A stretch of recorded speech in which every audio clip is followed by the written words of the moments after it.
enchaînons donc avec l'article de formation pour les sages-femmes. Donc, 3 revues étaient en compétition, 3 articles dans les revues suivantes étaient en compétition. Périnatalité, profession sage-femme et tout simplement sage-femme. Et la lauréate, c'est donc Cécile Gilles, dans la revue Sage-Femme, pour un article pas facile, mais extrêmement important, le suivi gynécologique des femmes ayant des rapports sexuels avec des femmes. Donc c'est vrai que la prise de conscience de ces pathologies, de ces maladies qui sont un peu particulières, avec des fréquences un peu particulières, ne sont pas du tout évidentes. Donc déjà, c'est une revue tout à fait intéressante de la littérature de comparaison par rapport aux infections sexuellement transmissibles, par exemple, ou les infections à HPV. Et puis surtout, cette difficulté de relation que peut avoir le médecin, voire le gynécologue, pour connaître l'orientation sexuelle de la femme. Et c'est toute cette difficulté, parce qu'il y a une espèce d'invisibilité, comme c'est dit dans l'article, qui rend en effet le dialogue difficile, et donc une petite errance diagnostique, si on n'a pas cet élément révélé. Voilà, donc nous allons rejoindre en vidéo Cécile Gilles, sage-femme hospitalière.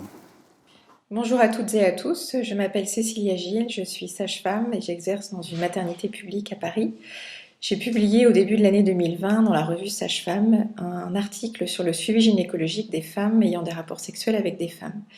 C'est un sujet qui est très peu abordé dans le monde académique en France et qui ne fait pas l'objet d'une formation initiale et continue pour les professionnels de santé qui sont amenés à côtoyer ces femmes. La littérature, essentiellement anglo-saxonne, révèle pourtant que les femmes qui ont des rapports homosexuels ont un risque accru d'atteinte à leur santé, que ce soit dans le domaine de la santé mentale, des addictions ou encore des violences. Sur le plan gynécologique, les femmes ayant des rapports sexuels avec des femmes se trouvent souvent en marge d'un suivi. Elles ont peu recours au dépistage des infections sexuellement transmissibles et des cancers.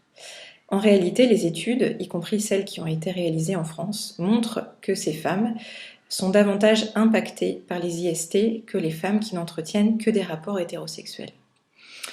Les femmes ayant des rapports sexuels avec des femmes ont en fait développé un sentiment d'immunité sexuelle, elles ne protègent pas leurs rapports entre femmes, et ce sentiment se trouve renforcé par l'absence de discours institutionnel et médical sur l'intérêt pour toutes les femmes de s'insérer dans une démarche de prévention et de soins. Le message que j'aimerais transmettre à travers cet article, c'est que la consultation gynécologique représente un espace pertinent pour dépister et accompagner les vulnérabilités de ces femmes et ainsi promouvoir leur santé. C'est à la fois un enjeu de santé publique et un enjeu démocratique, puisque le fait que les institutions et les professionnels de santé ne s'emparent pas suffisamment du sujet de la santé sexuelle des femmes ayant des rapports homosexuels constitue un mécanisme producteur d'inégalités.